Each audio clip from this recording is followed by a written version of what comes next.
Fala rapaziada, tá de volta o Barões do Rádio e hoje com o narrador esportivo, o locutor José Silvério, para muitos um dos maiores da história do rádio brasileiro. O José Silvério hoje está aqui no Barões do Rádio contando histórias dele em Minas, onde ele nasceu, no Rio de Janeiro e também em São Paulo. Esse Barões do Rádio tem a colaboração do pessoal do Magazine Luiza. Hashtag tem no Magalu. Agora tem José Silvério para você aqui no Barões do Rádio.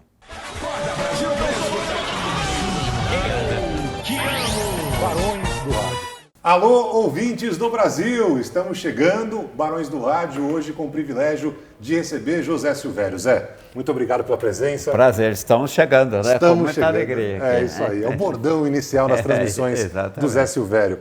Zé, como é que começou? Quando você soube na sua vida que sua carreira seria essa, narrador, locutor em rádio? Olha, teoricamente, eu acho que eu nasci sabendo, porque eu morava numa cidadezinha do interior de Minas, que se chama Itumirim, que tem 2.000 e poucos habitantes hoje. E no município inteiro são 6.000, com mais duas cidadezinhas do mesmo tamanho. E eu era menino, como todo brasileiro, de uma cidade pequena como essa, pobre, que não tinha o que fazer da vida. E Itumirim era mais ou menos isolado. Tinha o trem que passava lá, estrada para Lavras, que era o meio da viagem de São João del Rei para Lavras. A estrada era horrorosa, tanto para São João del Rei quanto para Lavras. Então a gente ficava mais ou menos isolado. E para completar, Itumirim não tinha energia elétrica. Não tinha nada? Não tinha. A gente usava lamparina, que pouca gente sabe o que é. Uma coisinha assim pequenininha, com uma tomadinha, um fiozinho para cima assim, e usava querosene dentro e acendia aquilo ali e usava. E numa época pós-guerra, eu nasci em 1945, que foi exatamente... Eu nasci no fim da guerra, quando o Lavras tinha 6 pracinhas, que eram soldados do exército brasileiro, que foram para a guerra e ficaram na Itália. E esses 6 pracinhas de Itumirim chegaram no fim do ano de 45, mais ou menos na mesma época que a minha mãe estava me esperando o meu nascimento. Então, o que tinha lá era ver os ex-pracinhas que chegaram e estavam lá em Itumirim. E tinha futebol, campo de chão, de terra batida. Várzea mesmo. Várzea mesmo. Terra batida, treinava terça e quinta, o time principal, e os meninos jogavam pelado os outros dias, o tempo inteiro, quando podia. Você também jogava? Jogava, pelado eu jogava, mas eu jogava pouco, porque eu era novinho. Eu tinha, nessa época, 6 anos, 7 anos de idade, e eu era muito magrinho, pequenininho, e não jogava bem. Então, era só para participar mesmo, por prazer. Era o futebol, era a única coisa que nós tínhamos. E, de vez em quando, tinha o rádio no bar, no centro, aliás, um bar que depois, mais tarde, eu trabalhei nele. Esse bar tinha o rádio, que era um rádio grandão, movido a bateria de carro, bateria grande. E não tinha ninguém que tinha dinheiro para comprar uma bateria lá em Itumirim. Então, você esperava quando tinha... Lá em Itumirim tinha 3 caminhões. Tinha um que era fazendeiro, que levava queijo e manteiga para o Rio de Janeiro e trazia para São Paulo, que ele emprestava a bateria no domingo, que ele estava lá para a gente ouvir o rádio. Então, ele emprestava a bateria? Emprestava a bateria, ele parava o caminhão lá, a gente puxava os fios do rádio e punha na bateria do carro do caminhão dele e ouvíamos. Quando ele não chegava... O que vocês ouviam nessa época? O que passava no rádio, você lembra? Nós ouvíamos o Rio de Janeiro, futebol carioca, pegava a Rádio Nacional, muito, e a Rádio Mairinque Veiga, eram as 2 rádios daquele tempo. E na Rádio Nacional, o locutor era o Jorge Cury, que todos nós gostávamos muito. Então a gente ficava ouvindo esses jogos do Campeonato Carioca. Eu me lembro, assim, a primeira vez que eu tive contato com o rádio para ouvir futebol foi um pedaço do jogo Brasil e Iugoslávia na Copa do Mundo de 54. E depois eu voltei a ouvir futebol no fim de 55, que na verdade foi começo de 56, a decisão do Campeonato Carioca, que o Flamengo se transformou em tricampeão. E ele goleou o América no primeiro jogo, perdeu no segundo e ganhou o terceiro de 2-1. E o time de Itumirim se chamava América. Ah, tá. Eu não sei por que eu até brinco, mas peraí, tem tanto time bom, nós vamos botar bem o nome América. de um time pequeno do América, né? E aí eu, para não ser Flamengo, todo mundo na cidade era Flamengo, eu virei Vasco. Sei. E dei sorte porque o campeão carioca de 56 foi o Vasco. Mas eu nunca tive muita paciência para torcer. Então eu mudava muito, vi o Flamengo campeão, o Flamengo eu torcia para o Flamengo. Torcia qualquer coisa que a gente não via ninguém, né? A gente só ouvia o jogo e falava que ia assistir o rádio. Ah, vou assistir pelo rádio hoje o jogo do Flamengo. E o Flamengo tinha um ponta-direita, que depois ficou meu amigo, porque ele foi campeão do mundo em 58, e ele ganhou uma lotérica. E eu fui morar no Rio de Janeiro muitos anos depois e morava perto da lotérica dele, que era o Joel, ponta-direita, que morreu até há pouco tempo, depois virou técnico. E por uma coincidência do outro mundo, ele foi técnico do Fabril lá em Lavras. Eu conversei muito com ele lá em Lavras. O Joel era o meu ídolo.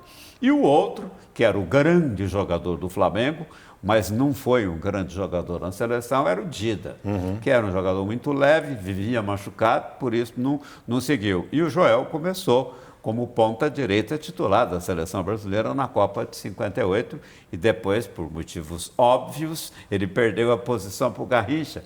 E ele, inclusive, dizia assim, todo mundo pergunta por que eu perdi a posição de ponta-direita da seleção.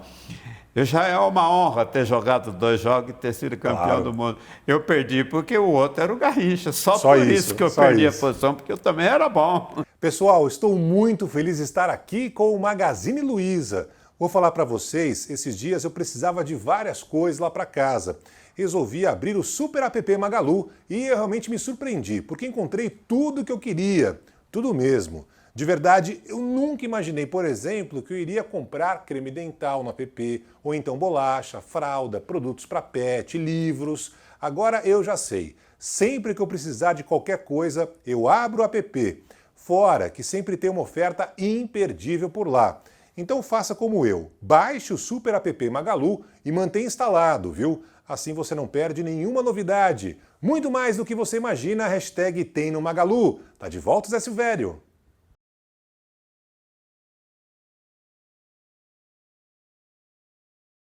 Mas voltando lá para Minas, né? Você tá falando que estava ouvindo o rádio, chegou a trabalhar inclusive nesse bar aí onde tinha ali Isso, eu fui vendedor do bar, fui engraxate na porta desse bar. Fez um pouco de tudo ali. Fiz um pouco de tudo ali. Mas quando você começou, de fato, a narrar, foi nessa brincadeira, nesses jogos de várzea? Eu jogava botão.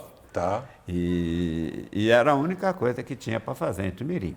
Eu, inclusive, fazia botão de coco, casca de coco, né, claro, e eu fazia botão. Então, eu aprimorei os meus jogadores, os meus times, a gente raspava naquele cimento grosso que tinha em alguns poucos lugares de Itumirim e fazia botão. Tinha botão de costura de casaco de mulher que tinha um pedacinho para baixo, que onde era que passava a costura para ligar no casaco. E aí a gente cortava aquela ponta, lixava aquela ponta com fogo, com prensa no cimento, que era aquele cimento grosso, bruto, e a gente fazia jogador. Então, eu comecei a jogar botão. E eu fiquei super viciado jogando botão. Ninguém queria jogar comigo, porque você ganhava todo mundo. Eu ganhava quase todos os jogos.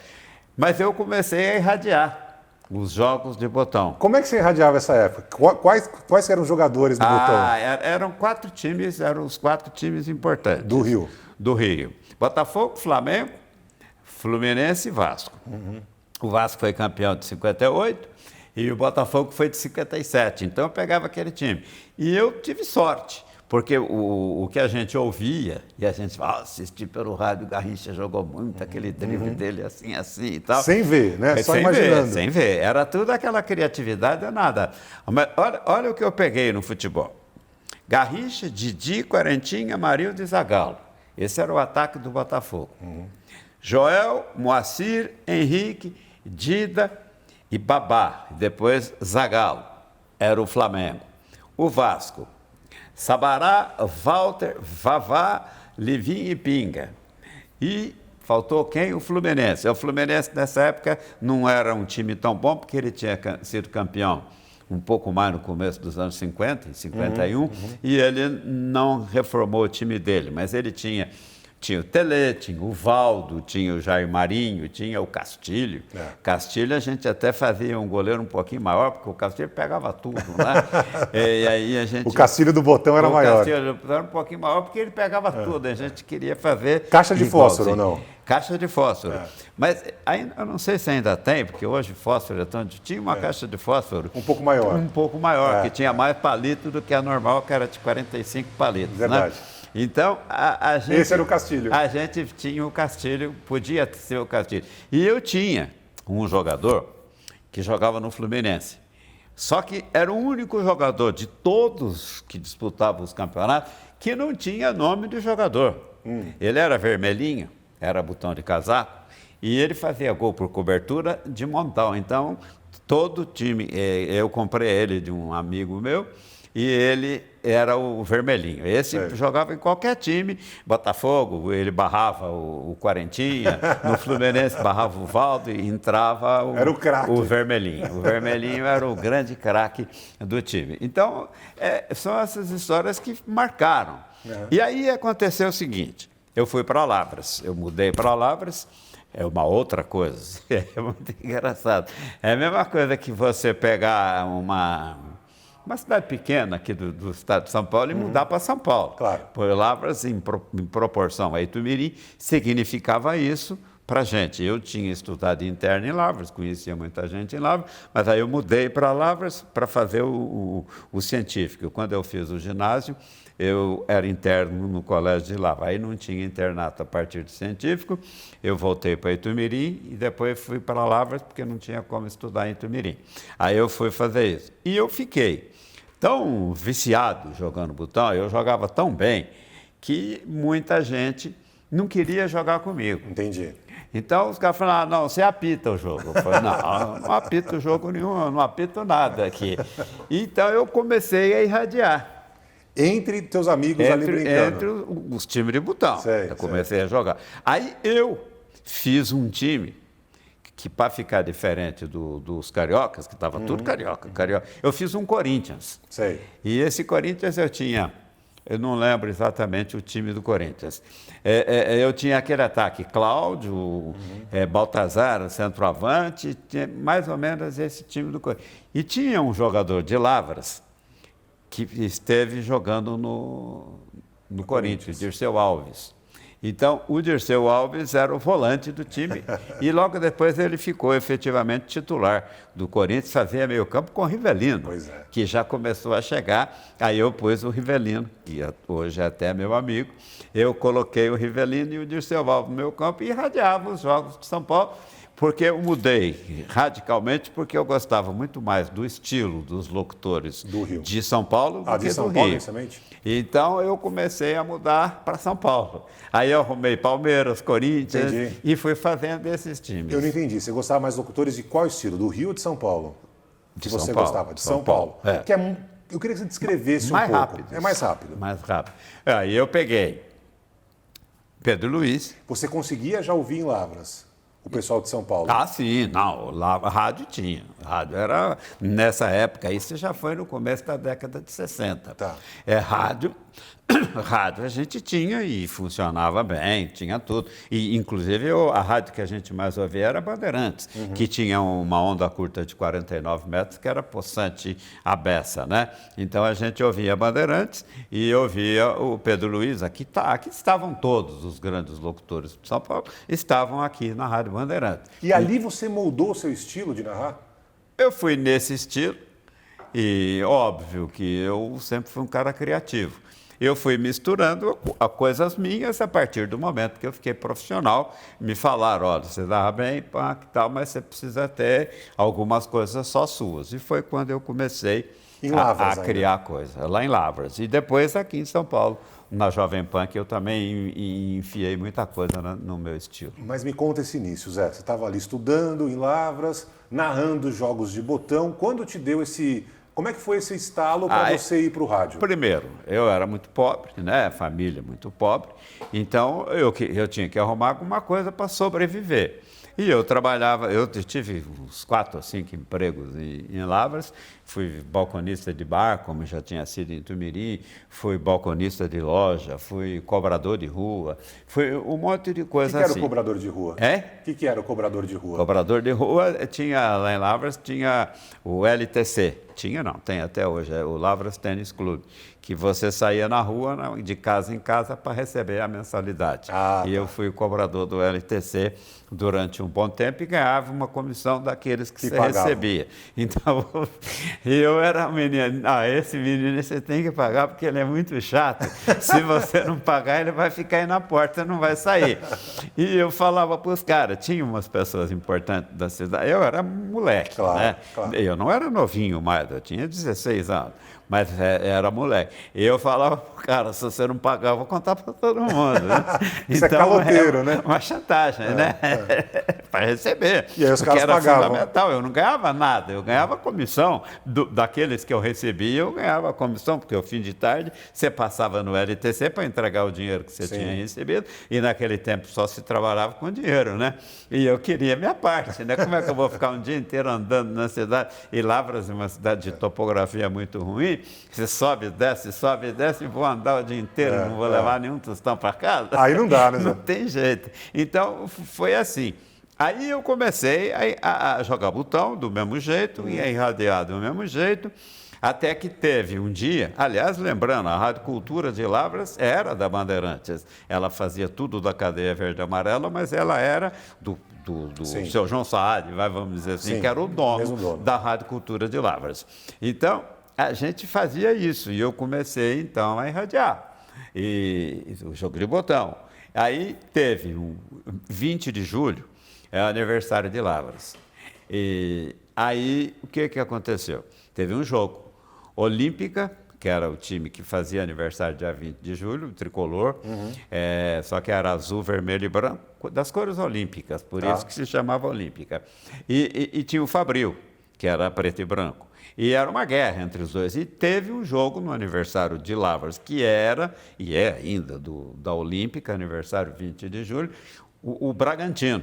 Porque Bragança é mais ou menos perto de Lavras. Bragança Paulista, interior de São Paulo. Em 2 horas e meia você vai de Bragança a Lavras, na Fernão Dias. Né?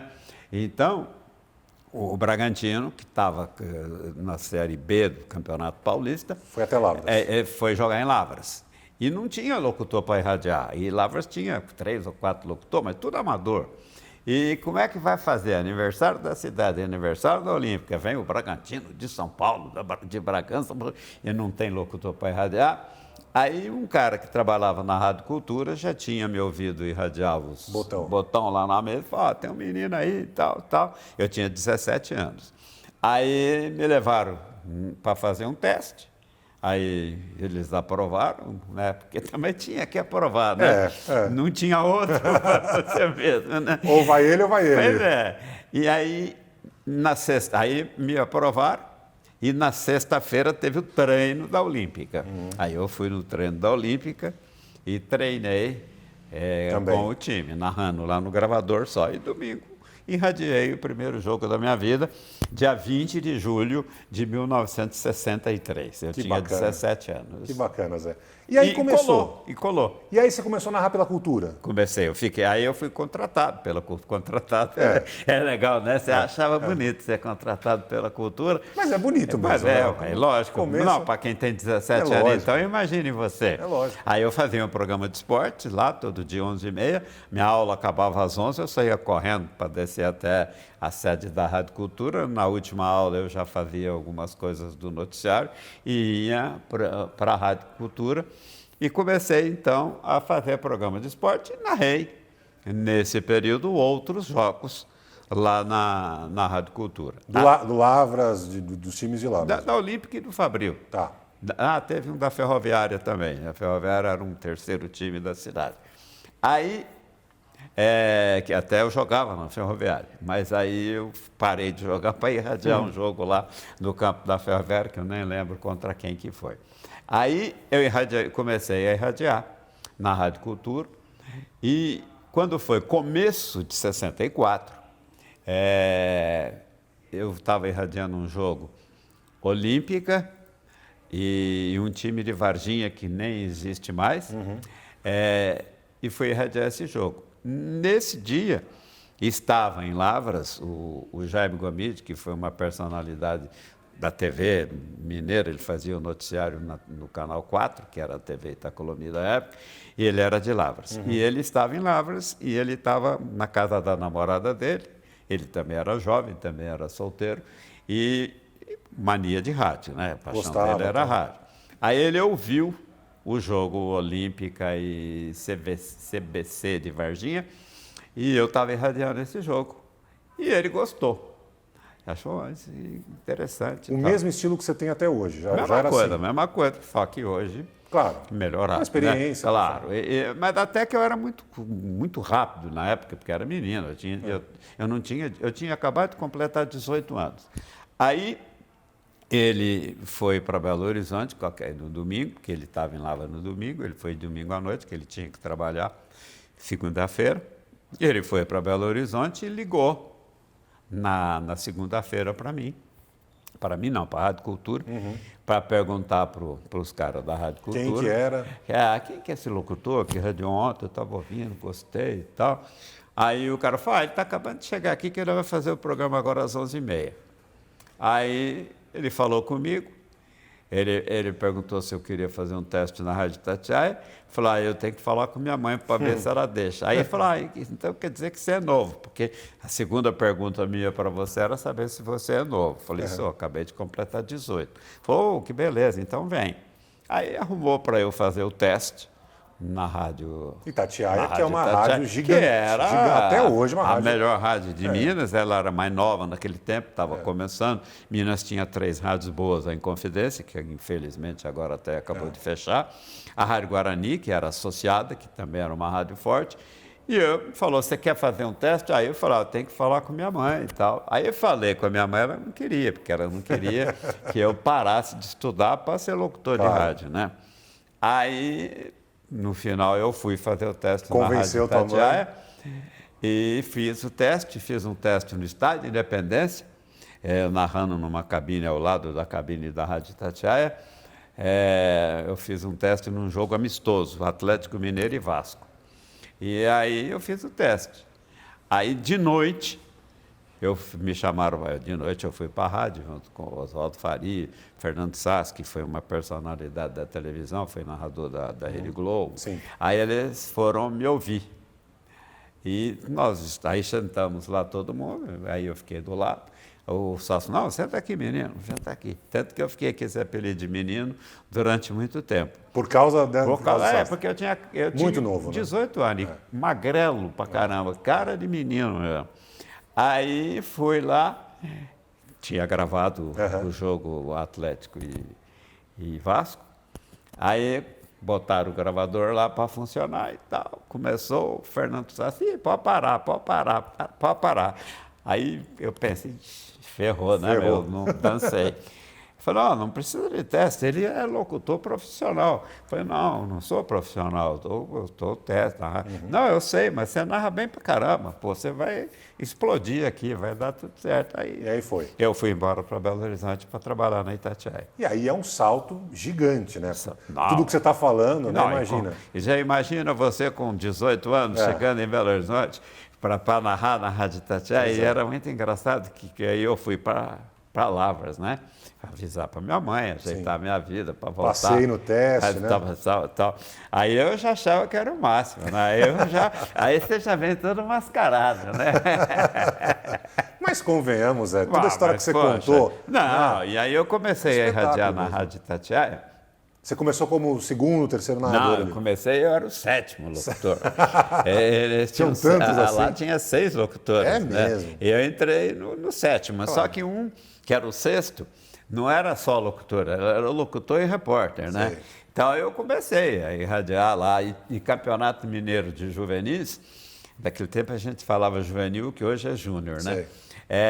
O Campeonato Mineiro estava começando.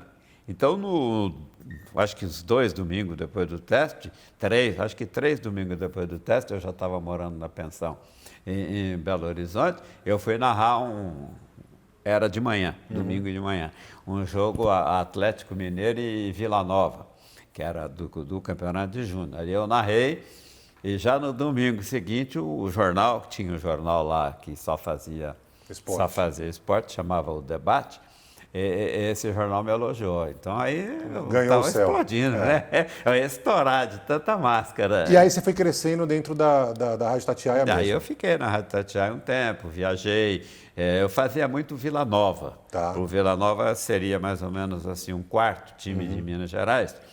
E o Vila era, o presidente do Vila Nova era o dono da Rádio Itatiaia.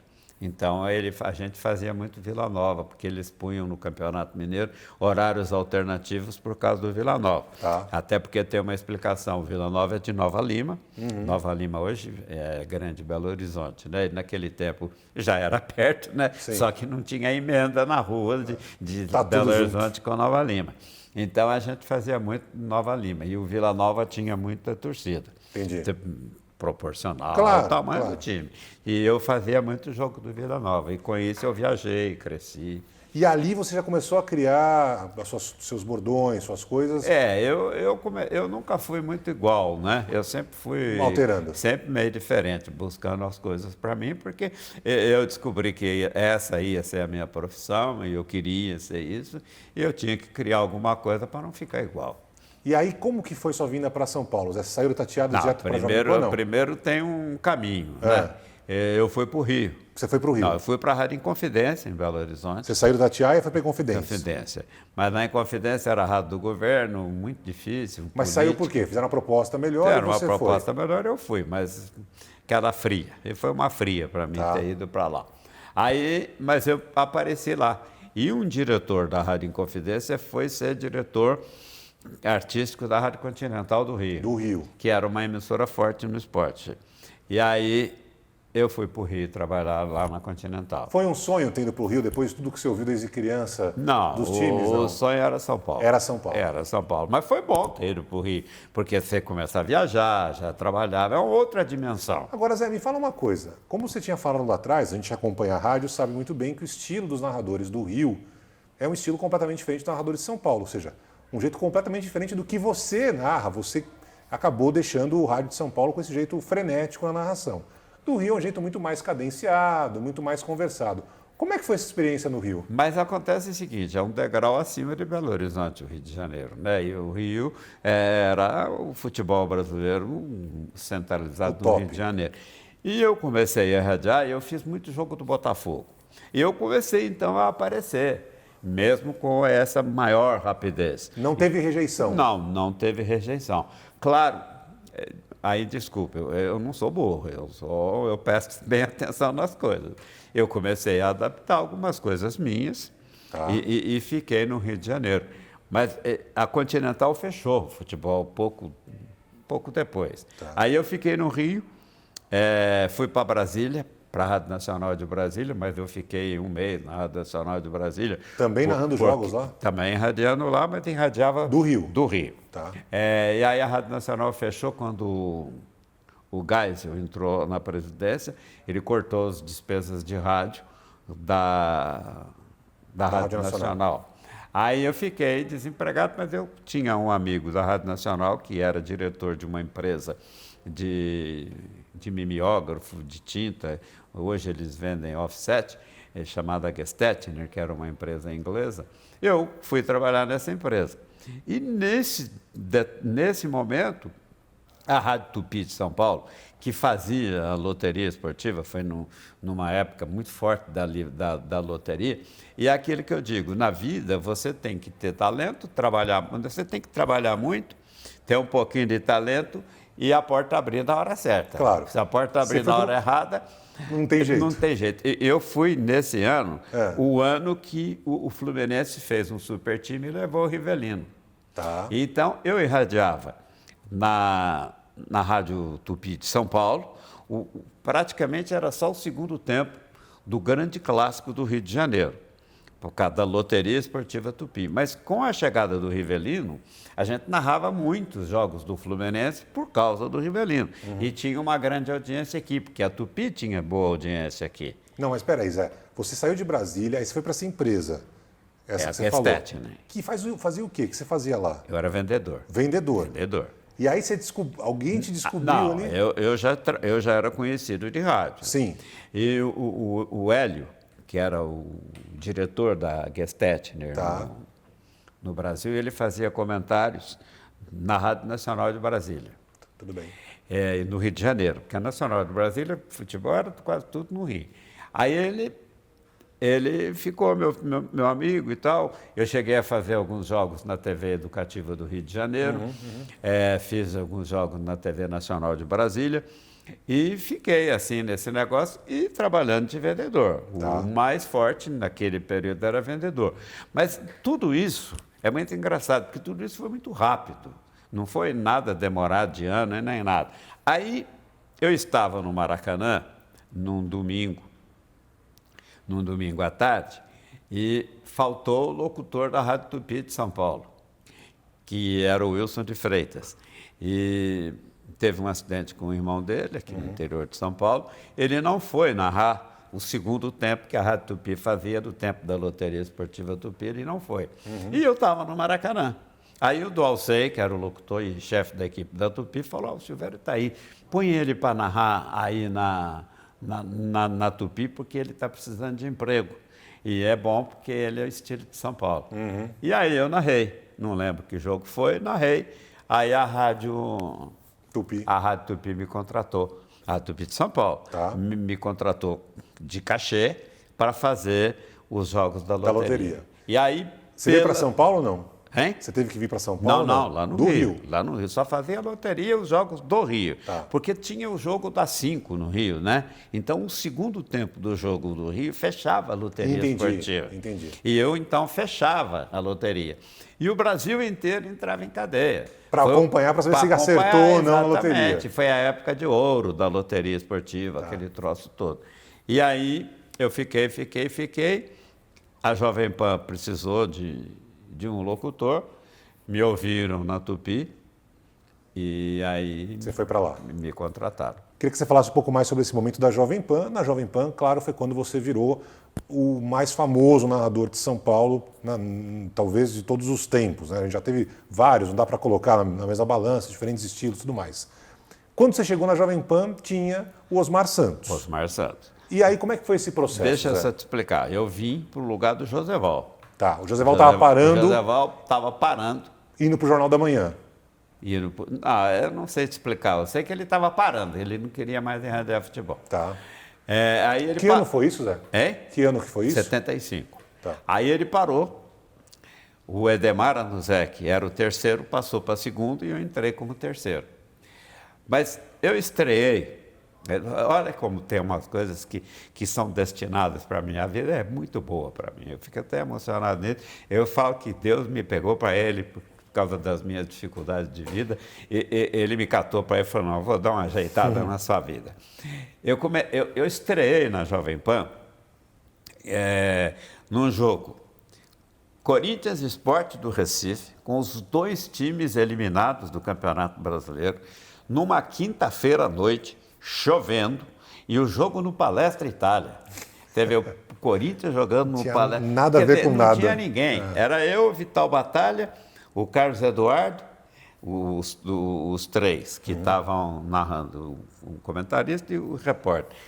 E quinta-feira à noite, que quem estava no Pacaembu, acho que era só nós. Pacaembu não, no campo do Palmeiras, no Palestra Itália antigo. Então estávamos lá. E aí eu narrei.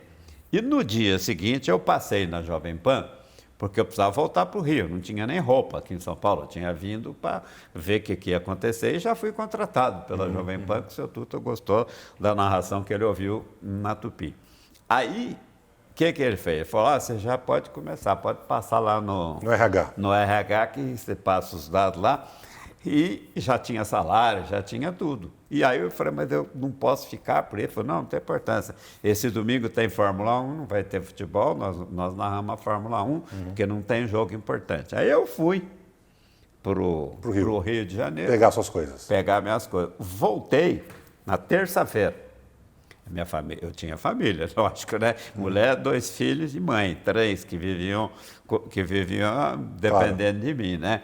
Aí eu fui pro Rio. Aí eu voltei, cheguei em São Paulo, 2 coisas aconteceram que me assustaram. Eu fui dar uma volta na Avenida São João, eu vi um jornal, o Debate, se não um jornal que fazia o prêmio Gandula aqui em São Paulo, e eu estava eleito como locutor revelação. Olha. Falei, mas eu estou chegando, já está chovendo na minha horta, né? Aí passou mais um pouquinho, nem sabia de nada, não tinha visto escala, não tinha visto nada. Estava a escala tinha um jogo Palmeiras e Figueirense de Santa Catarina no sábado, e tinha um jogo melhor no domingo. Mas o jogo Palmeiras e Figueirense era importante. Aí, num cantinho, assim, uma coluna grande, assim, do Jornal da Tarde, eu peguei na rua, estava lá, essa dupla e tal, era o Osmar, numa foto aqui, que ia irradiar domingo, e eu numa foto do lado dele aqui, ia irradiar sábado. Palmeiras e Figueirense no campo do Palmeiras. Falei, mas tá bom demais, né? Lógico. E foi assim que começou. E até hoje eu fico emocionado. Muito legal. Porque foi, sabe, aquela coisa assim que eu só tinha tomado porrada na vida até então. Eu estava num desespero. Eu tinha uma mulher, minha mãe e 2 filhos para cuidar. E não acontecia nada. Salário atrasado no Rio. Trabalhando de vendedor, não estava atrasado. Era uma empresa muito boa, mas você ganha pouco, né? Falei, uma hora tem que dar certo. E aí comecei, falei, puxa, só de chegar já está dando certo. E aí foi onde a carreira do Silvério decolou. Aí tive muita coisa boa nesse tempo. Vários prêmios e tudo mais. Já naquele ano, porque o seu Tuta gostou muito da minha narração, né? Naquele ano eu fiz a final da Libertadores, que o Cruzeiro foi campeão no Chile. Eu fui para Munique fazer a final do Mundial Interclube Cruzeiro e Bayern. Então eu não conhecia nem São Paulo direito. Já estava viajando para a Alemanha. Demais. Então foi. Mas aí, Zé, você assumiu o primeiro lugar na Pampa, entre os narradores. E o Osmar acabou, foi para a Globo. Como é que foi esse momento? Porque o Osmar, naquela época, convenhamos, era o Osmar, né? Depois as diretas e tudo mais. Ele era uma personalidade que passava do futebol, da narração. Do futebol, perfeito. Né? Como é que foi isso, né? Você substituir e ter ainda mais uma pessoa como o Osmar? E essa história me lembra a única coisa errada que eu fiz na minha vida. É que o Osmar era muito meu amigo. Aí ele foi para a Globo, acertou com a Globo, que era de madrugada, ele saiu da Globo e foi para minha casa. Eu morava na Vila Mariana, bem perto de onde hoje é o prédio da IBM, e foi lá porque ele queria me levar junto. Para a Globo? Eu disse para ele que ia. E aí, no dia seguinte, me cataram, o Zé Carlos Pereira, que você conhece, Sim. foi lá na minha casa, me pegou, me levou para a PAN, lá estavam o Fernando e o Tuta. E eles me cataram e falaram, não, você não vai sair daqui, você vai ser o principal da PAN. Aí eu virei o locutor principal da PAN e fui promovido. O Osmar ficou meio bravo, imagina. O Osmar ficou bravo comigo, mas eu reconheço que eu errei, mas fazer o quê? Paciência. E aí eu tive muita sorte. É o que eu disse para você, a minha entrada na PAN abriu um mundo para mim. E aí, logo na sequência, 77, teve aquele jogo do Corinthians na decisão, que foi a coisa mais louca que eu já ouvi na minha vida em termos de futebol. São Paulo parada por causa de Corinthians e Ponte Preta. Foi seu primeiro grande jogo na PAN, assim, depois que você assumiu o primeiro lugar? Eu fiz muitos jogos grandes na PAN, porque o seu Tuta gostou muito de mim mesmo e ele me punha. Às vezes, em domingo, assim, tinha clássico e ele me punha e o Osmar ficava no sábado. Eu já te perguntei isso outras vezes, mas você tem dificuldade de falar. Esse daí você lembrou do Corinthians com o Palmeiras, o Corinthians com a Ponte Preta. Foi a quebra do tabu, do jejum, Corinthians sem ganhar nada. Quais outros jogos você lembra? Eu sei que você narrou o jogo a dar com pausa, mas quais você lembra com carinho, assim?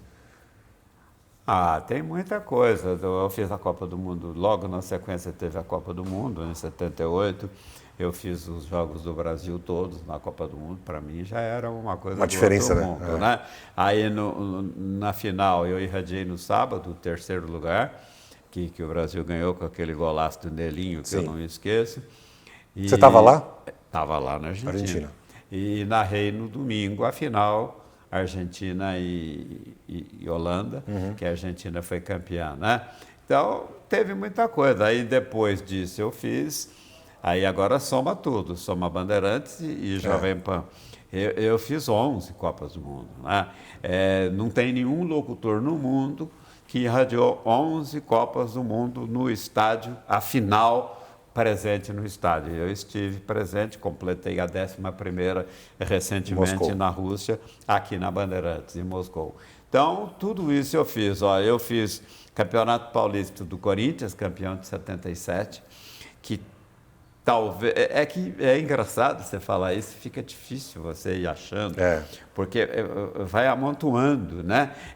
Primeiro não tem nada, depois tem demais, né? Aquele jogo Corinthians e Ponte Preta, eu fui com o Cândido Garcia para o Morumbi, às 2h da tarde, o jogo era 9h da noite. São Paulo não era essa loucura de hoje do trânsito. Quando eu cheguei, falei, mas que loucura, já estava lotado o Morumbi. É mesmo? Às 2h da tarde, 3h? Nas imediações, no campo, tudo. Então você vai lembrando dessas coisas, você fala assim, puxa, mas será que é verdade que eu vi tudo isso? E você vai sentindo essas diferenças todas.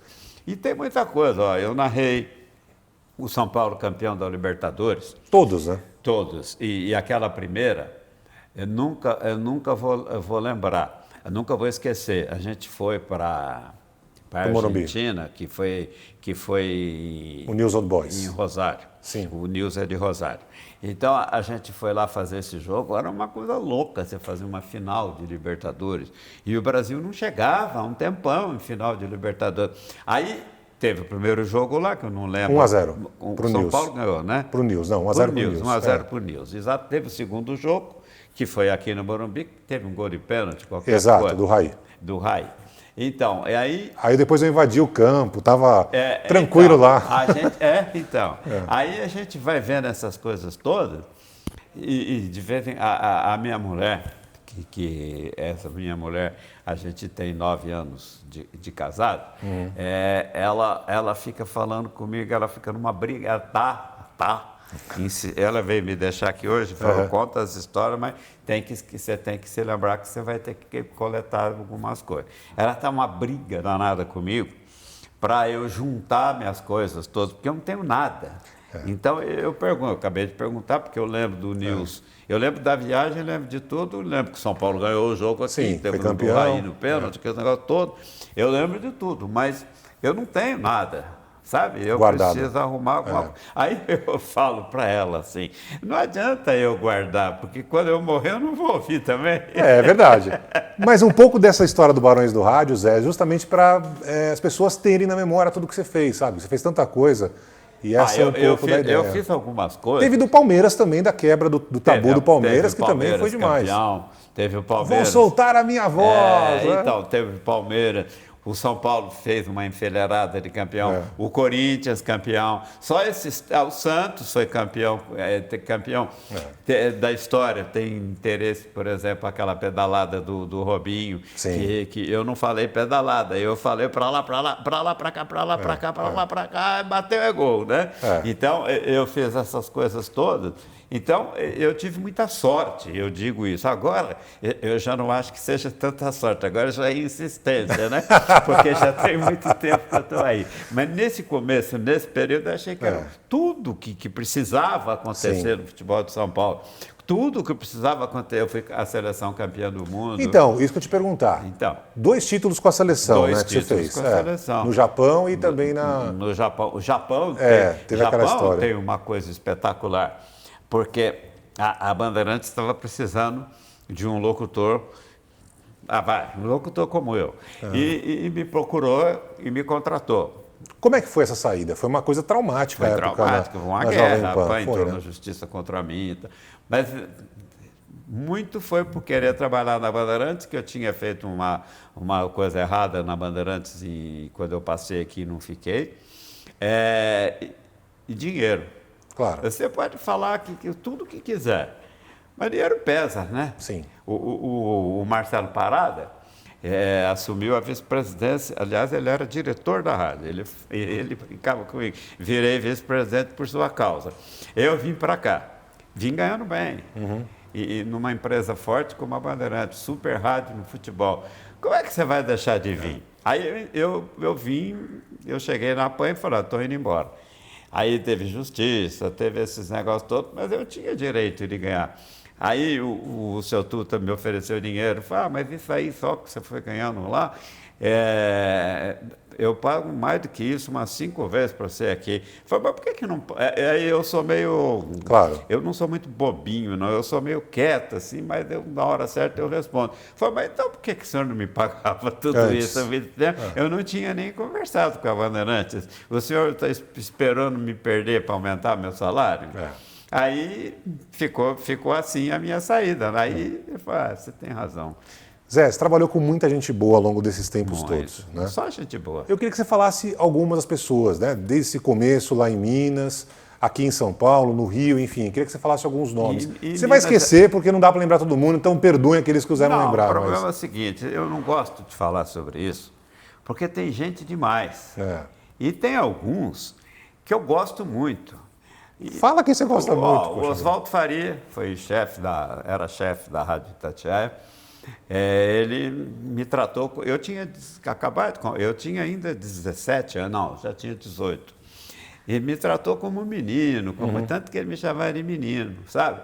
Esses negócios todos, ele foi não chegou, ele tem o Bob Faria, Sim, que trabalha na Rede Globo, é filho dele. Então, ele me tratava assim, como menino. Teve o Emanuel Carneiro, que é o dono da Rádio Itatiaia hoje, porque ele era irmão do dono, ele que hoje é o dono. Esse ficou meu amigo, me ajudou também. Eu estou tentando pegar do começo. O Alberto Rodrigues, que ainda narra na Rádio Itatiaia, foi o meu companheiro, mas me ajudava muito porque eu era muito novinho. Então eu precisava conhecer Belo Horizonte e já chegava com umas ideias meio atravessadas, aqueles negócios todos de querer sair de noite. Então ele me segurava um pouco, coisa. Aí teve a Rádio Inconfidência, que foi um lugar que eu cheguei arrebentando, mas era uma rádio do governo. Teve problemas e eu fui meio boicotado lá, porque eu tinha 21.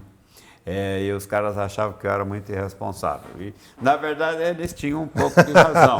Mas eu queria que entendesse. Um cara sozinho, morando em Belo Horizonte, com 21 anos, não vai fazer farra? Não tem jeito. Tem que fazer, né?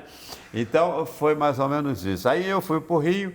Lá foi uma passagem bem menos a do Hélio, que era esse da Gestetner, que nunca mais vi, não sei o que aconteceu com ele. E aí vim para a Jovem Pan. Na Jovem Pan eu tive muita gente legal. Você conheceu o seu Tuta, a gente se deu muito bem. Tinha muitas pessoas na Pan com as quais eu me dava bem. Aliás, um dia desses falei com o Marcelo Mainardi, que era diretor comercial durante um tempo grande meu lá. Então, eu tive o Fernando Vieira de Mello, algumas pessoas que eu dei umas trombadas, mas que me ajudaram muito. Porque eu fiz umas coisas assim que não são exatamente como manda o figurino, mas muito mais pela idade, sabe? Eu comecei muito novo, depois que eu fui amadurecendo, e eu fiquei um cara mais sério. Mas teve muita gente que me ajudou, muita gente. E ao seu lado, Zé? Ficou famoso Vanderlei, Quesada, né? Essa história. Quartarolo, né? Aí você entra no lado oposto da minha cabeça. Aí você entra no lado que eu fiz alguns companheiros. Aí os caras podem não gostar. O Vanderlei Nogueira, por exemplo, que foi o primeiro que eu fiz. O Vanderlei Nogueira era o terceiro repórter numa jornada nossa. Tinha o Fausto Silva, né? Tinha o Faustão, tinha o Faustão e o Cândido Garcia, que eram os principais. Aí apareceram o Flávio Adalto e o Vanderlei Nogueira. O Vanderlei Nogueira, que você conhece muito bem, fazia um terceiro repórter de forma espetacular. Brincava, né? E tal. E eu comecei a achar que terceiro repórter era pouco para ele. E mudei. Eu podia fazer essas coisas lá na Jovem Pan, porque o seu Tuta me ouvia, porque ele sabia que eu não tinha interesse nenhum a não ser de irradiar e receber meu salário e ir embora para minha casa. Eu nunca fui politiqueiro em termos de emprego, tanto que aqui eu praticamente nem venho.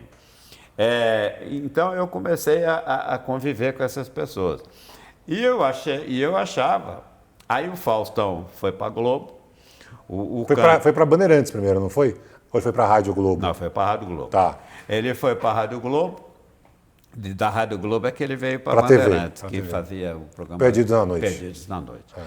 Lá na Globo ele fazia na Excelsior um programa de tipo dele, como é que até acho que é o nome do programa dele, não sei, mas depois eu lembro. Tá. Aí era ele, mas eu não sei, eu e ele nunca cruzamos muito bem, não, sabe? É uma coisa, aliás, eu falei isso na UOL, um pouco tempo, deu uma bela confusão, mas não é da pessoa. Sim, sim. Afinidade.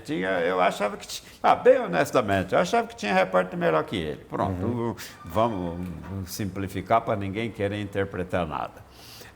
Então aconteceu tudo isso, mas eu, com o tempo, ia me acertando e mostrando a minha realidade, né? Tanto que o Faustão, virou estrela completamente fora do lugar que ele começou, né? Que, aliás, parabéns para ele, que seja feliz, ele realmente é um grande profissional na televisão. Tem que fazer isso para ninguém interpretar errado o que a gente fala. Então, foram essas coisas. O Quesada, eu vim para cá. A Bandeirantes tinha uns 5 repórteres. Não tinha nenhum repórter principal. Aí eu falei com o Fernandinho. Vieira de Mello. O Fernandinho era menino, ficou no meu tempo, da PAN também. Então eu tinha ascendência nesse caso, né? Falei, precisamos ter um repórter e tal. A gente tem 3 bons repórteres, mas não tem nenhum que as pessoas conhecem. Aí batalhei, sem prejudicar ninguém. Eu nunca prejudiquei ninguém, eu tive umas trombadinhas, mas nunca fui de prejudicar, nunca fui dedo duro, nunca cuidei da vida de ninguém, eu sempre cuidei da minha vida e sempre fiz questão de não ser chefe, de vir pouco nas emissoras para não ficar em corredor conversando muito. E aí, então, o que aconteceu foi isso. Aí o Quesada. E o Quesada teve Copa do Mundo. Aí ele foi comigo para o Japão e Coreia. E ele trabalhou para burro, foi um batalhador. Então merecia a posição, mereceu crescer e os outros entenderam, porque também não houve prejuízo para ninguém, só houve a promoção porque só tinha para um. Sim. Né? Aí ficou o Quesada, que até hoje lamenta de ter ido embora daqui. Isso acontece. Tá. Zé, você pensa em parar? Veja bem, parar é uma coisa muito complicada. Vou ter que parar, né? Não tem jeito, é impossível. Mas eu estou tentando não parar. Eu agora, por exemplo, nesse momento, eu estou fazendo um monte de exame. Tem uns 3 meses que eu estou fazendo exame. Está tudo bem? Aparentemente está tudo bem. Inclusive, estou fazendo algumas coisas bem assim, de futuro, sabe? Exames que são raríssimos aqui no Brasil, pouca gente faz, para saber como é que... Eu fiz um agora essa semana, e até terça-feira vai ter resultado de cérebro. Olha só. Para ver como é que está meu cérebro, né? A minha mulher, que é muito engraçada, ela tem 2 filhos médicos, né? Então ela conhece bem, ela falou, mas você quer saber tudo? Eu falei, eu quero. É um negócio para saber como é que está meu cérebro. Mas você precisa saber, você está ótimo. Pô. E a gente foi procurar o Fausto Férez, que é o médico que é meu amigo.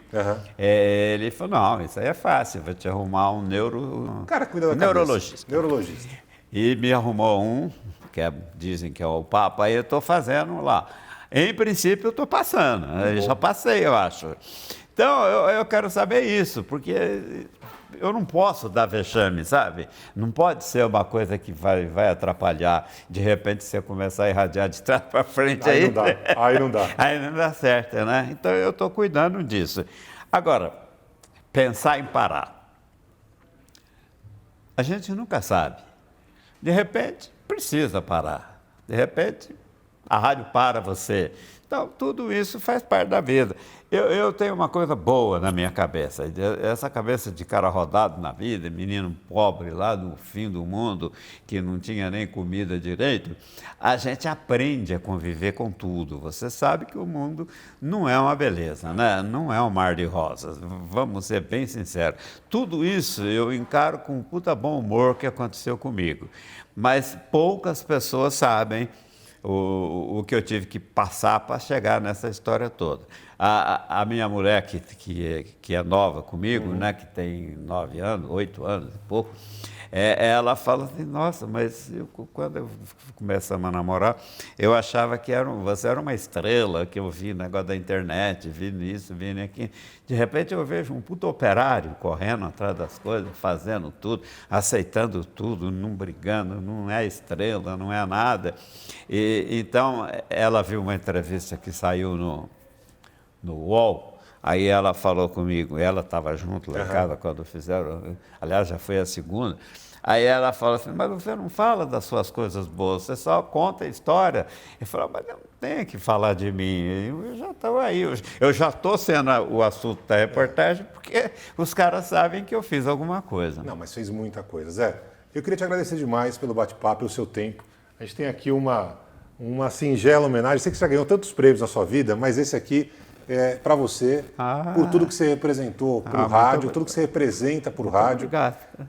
Na minha vida profissional, eu já te contei isso em outras oportunidades, o Zé, para mim, é um cara especial, sempre ouvi ele desde criança e muito do que eu aprendi, do que eu amo até hoje no rádio, o Zé representa. Obrigado. Então, te agradeço demais, Zé. Você vê que eu fico chorando, eu sou muito bobo, sabe? Eu sou aquele menino lá do mato.